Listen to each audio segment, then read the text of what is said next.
పాత్రలో కూర్చోవాలని కంపెనీకి సంబంధించిన సీఈఓ పత్రాలు కూర్చొని సన్నివేశంలో అతన్ని దాంట్లో డేస్ ను బయటకు వెళ్ళిపోవాలంటారు, ఎవరికి తెలియకుండా బతకాలని ఒక టార్గెట్ పెట్టారు. అలా వెళ్ళి సక్సెస్ అయ్యి వస్తాడు అనమాట. చాలా అంటే చాలా బాగా మంచి ఫ్యామిలీ ఎంటర్టైన్మెంట్, చాలా ఎమోషనల్ గా కనెక్ట్ అవుతాము.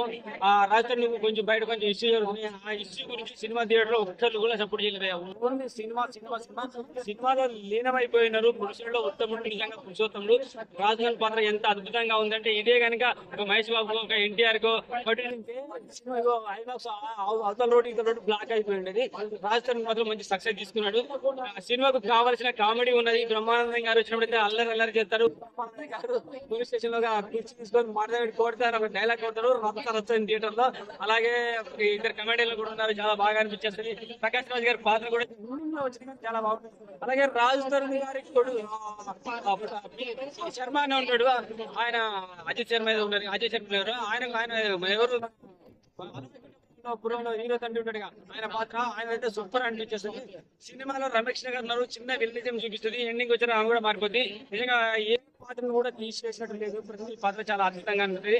రాజధానికి బయట ఎన్ని ఇష్యూలు సినిమాని మాత్రం బ్లాక్ బస్టర్ చేశారు అభిమానులు, చాలా బాగా నిజంగా చెప్తున్నా. ఫ్యామిలీలో వచ్చి చూడండి, వైలెన్స్ లేదు, కావాలని బూతులు లేవు, మస్తు అనిపించింది. హీరోయిన్ కూడా చాలా క్యూట్ గా చెప్తారు. పల్లెటూరు వాతావరణం, ప్రకృతి వాతావరణం చూపించారు, మంచిగా అనిపిస్తుంది.